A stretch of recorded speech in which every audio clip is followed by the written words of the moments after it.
જય શ્રી રામના નાદ સાથે ભરૂચ રેલવે સ્ટેશન ગુંજી ઉઠ્યું। જિલ્લા ભાજપ દ્વારા આસ્થા ટ્રેનનું ભવ્ય સ્વાગત। ભરૂચ રેલવે સ્ટેશન જય શ્રીરામના જયઘોષ સાથે ગુંજી ઉઠ્યું। વડોદરાથી અયોધ્યા જતી ટ્રેનના દર્શનાર્થીઓનું જિલ્લા ભાજપ દ્વારા ભવ્ય સ્વાગત કરી શુભકામનાઓ અપાઈ હતી। રામ જન્મભૂમિ અયોધ્યા ધામમાં વડાપ્રધાન નરેન્દ્ર મોદીના હસ્તે કરોડો હિન્દુઓના આરાધ્ય દેવ ભગવાન શ્રીરામના ભવ્ય મંદિરની પ્રાણ પ્રતિષ્ઠા 22 જાન્યુઆરીએ કરાઈ હતી। ત્યારબાદ દર્શનાર્થીઓનો અદ્ભુત ધસારો જોવા મળ્યો છે। ગુજરાતમાંથી પણ રામભક્તો અને દર્શનાર્થીઓ શ્રીરામ ભગવાનના દર્શન કરી શકે તે માટે આસ્થા ટ્રેન શરૂ કરાઈ છે। આજે વડોદરાથી અયોધ્યા ધામ જતી આસ્થા ટ્રેન પ્રસ્થાન થઈ।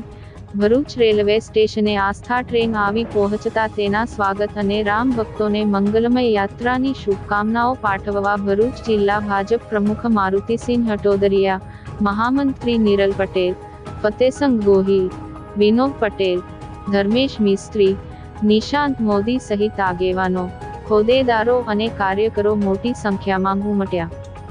આસ્થા ટ્રેનનું ભરૂચ સ્ટેશન પર આગમન થતાં જ સ્ટેશન પરિસર જય શ્રીરામના ગગનભેદી નાદથી ગુંજી ઉઠ્યું।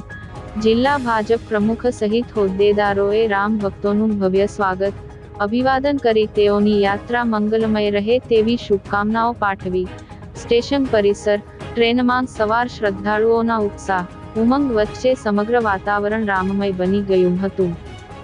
કરોડો હિન્દુ સમાજના આરાધ્ય દેવ એવા ભગવાન શ્રી રામનું, દેશના વડાપ્રધાન, ગુજરાતનું ગૌરવ, વૈશ્વિક નેતા આદરણીય નરેન્દ્રભાઈ મોદી સાહેબના કરકમલોથી 22મી તારીખે અયોધ્યા ખાતે ભગવાન શ્રી રામની મૂર્તિનું સ્થાપના કરવામાં આવી।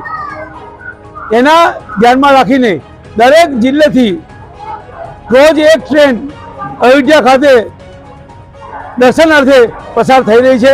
ત્યારે ભરૂચ જિલ્લો ભારતીય જનતા પાર્ટી આજ રોજ વડોદરાથી ઉપરેલ હિન્દુ પ્રદેશ સમાજ એવા ભગવાન શ્રી રામના મંદિરે દર્શન કરનાર જેના દર્શનાર્થીઓને આવકારવા અને સ્વાગત કરવા માટે આજ રોજ ભરૂચ જિલ્લા ભારતીય જનતા પાર્ટીના સૌ કાર્યકર્તાઓ ભેગા થયા છે।